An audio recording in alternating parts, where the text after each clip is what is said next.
செம்மணியில் பேரதிர்ச்சி தோண்ட தோண்ட எலும்புக்கூடுகள் நேற்றும் 2 எண்பு தொகுதிகள் அடையாளம் என்பதாக தமிழன் பத்திரிகை தலைப்பிட இன்றைய வீரகேசரி பத்திரிகை செம்மணியில் புதிதாக 2 எலும்புக்கூடுகள் அடையாளம் என்பதாக தலைப்பிடப்படுகிறது. செம்மணி மனித புதைகுழியில் நேற்று ஞாயிற்றுக்கிழமை மேலும் 2 எலும்புக்கூட்டு தொகுதிகள் அடையாளம் காணப்பட்டுள்ளன. மேலும் ஏற்கனவே அடையாளம் காணப்பட்ட எலும்புக்கூட்டு தொகுதியில் 2 எலும்புக்கூட்டு தொகுதிகள் முற்றாக அகழ்ந்தெடுக்கப்பட்டிருக்கின்றன. இதுவரை மொத்தமாக 47 எலும்புக்கூடுகள் அடையாளம் காணப்பட்டிருப்பதாகவும் செம்மணி மனித புதைகுழியில் 2வது கட்டத்தின் 12வது நாள் அகழ்வு பணிகள் நேற்று முன்னெடுக்கப்பட்டதாகவும் சுட்டிக்காட்டப்படுகின்றது. நேற்று வரை 45 எலும்புக்கூடுகள் அகழ்ந்தெடுக்கப்பட்ட விடயங்கள் குறிப்பிடப்பட்டது. எனவே அவ்வாறு இருக்க இப்போது 47 எலும்புக்கூடுகள் இதுவரை அடையாளம் காணப்பட்டிருப்பதாக தெரிவிக்கப்படுகிறது. யாழ் நீதவான் ஏ ஆனந்தராஜா முன்னிலையில் தொல்லியல் துறை பேராசிரியர் ராஜ் சோமதேவின் குழுவின் பங்கேற்போடு இந்த அகழ்வு பணிகள் முன்னெடுக்கப்பட்டன. எனவே இந்த அகழ்வு பணியின் போது இதுவரைக்கும் 47 எலும்புக்கூடுகள் நேற்று தினம் 2 முழுமையான எலும்புக்கூடுகள் மீட்கப்பட 47 எலும்புக்கூடுகள் மீட்கப்பட்ட தகவல்கள் முக்கியமாக இருப்பது நாங்கள் பார்க்கலாம். அடுத்து இன்னும் ஒரு தகவல் வருகிறது. இன்றைய தினம் தினக்குரல் பதினுடைய பிரதான தலைப்புச் செய்தி சர்வதேச விசாரணைகள் தேவை என்று வலியுறுத்தல்கள் அதிகரிப்பு உலகெங்கும் எதிரொலிக்கும் செம்மணி மனித புதைகுழி தமிழகம் லண்டன் கனடாவில் பெரும் ஆர்ப்பாட்டங்கள் என்பதாக அந்த செய்திக்கு தலைப்பெற்றுவதை காணலாம். அதே போல இந்த விடயத்தை மையமாக வைத்து தமிழகத்திலும் லண்டனிலும் கனடாவிலும் இதற்கு சர்வதேச நீதி கோரி ஆர்ப்பாட்டங்கள் மேற்கொள்ளப்படுகிறது. இன்றைய மற்றொரு தகவல் தினக்குரல் பத்திரிகையில் இந்திய அரசு இனியும் கள்ள மௌனம் காக்கக்கூடாது தமிழகத்தில் பெரும் ஆர்ப்பாட்டம் என்பதாக அந்த செய்திக்கு தலைவிடப்படுகிறது. மதுரை மாவட்டம் மேலூர் பேருந்து நிலையம் முன்பாக யாழ்ப்பாணத்தில் உள்ள செம்மணி மனித புதைகுழியில் தமிழர்கள் மீது நிகழ்த்தப்பட்ட படுகொலை மீது ஐக்கிய நாடுகள் மனித உரிமை ஆணைக்குழு சர்வதேச விசாரணை மேற்கொள்ள வேண்டும் என்று வலியுறுத்தி இந்த ஆர்ப்பாட்டம் மேற்கொள்ளப்பட்டிருக்கிறது. தினகரன் பத்திரிகையிலும் அது தொடர்பான செய்திகள் முக்கியமாக வந்திருக்கின்றன.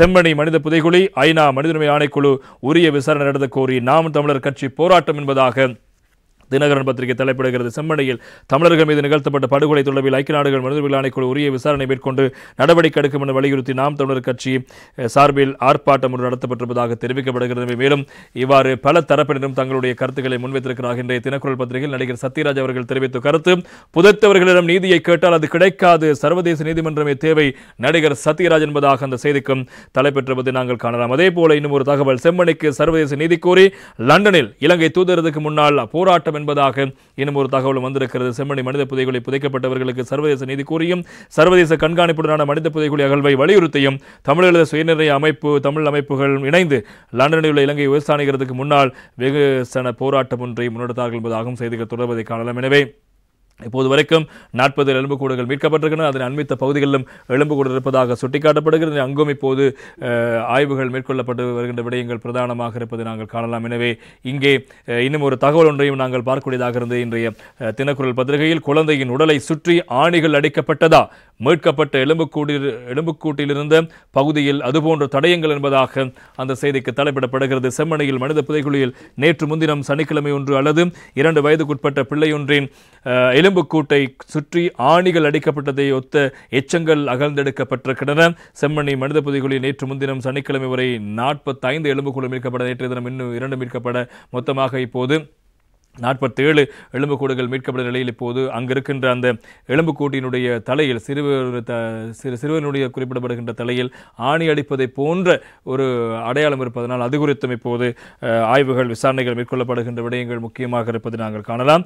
அதே போல இன்னும் ஒரு தகவலும் இருக்கிறது. செம்மணியில் வேறு இடங்களிலும் மனித புதைகுழிக்கான வாய்ப்பு JCB இயந்திரம் தோண்டிய பகுதியிலும் எலும்புக்கூடுகள் என்பதாக அந்த செய்திக்கு தலைப்பிடப்படுகிறது. யாழ்ப்பாணம் செம்மணி சித்துப்பாத்தி இந்து மயான வளாகத்தில் மனித புதைகுழி 2ஆம் நாள் கட்ட அகழ்வு பணிகள் முன்னெடுக்கப்பட்டு வரும் ஆரம்ப இடத்துக்கு அருகில் நேற்று ஞாயிற்றுக்கிழமை JCB இயந்திரம் மூலம் அகழ்வு பணிகள் முன்னெடுக்கப்பட்ட போதும் அதிலும் எலும்புக்கூடுகள் கண்டறியப்பட்டிருப்பதாக தெரிவிக்கும் நிலையில் இப்போது அங்கும் விசேடமான ஆய்வுகளை மேற்கொள்ள நடவடிக்கை எடுத்திருப்பதாக அந்த செய்திகளும் பிரதானமாக இடம்பெடுத்திருப்பதை நாங்கள் காணலாம். அதே போல செம்மணி புதைகுழியில் ட்ரம்ப் மேகசின் ஒன்று மீட்பு என்பதாக அந்த செய்திக்கு தலைப்பிடப்படுவதை காணலாம். இன்றைய தமிழன் பத்திரிகையில் தொடர்பான தகவலும் முக்கியத்துவம் பெறுகிறது.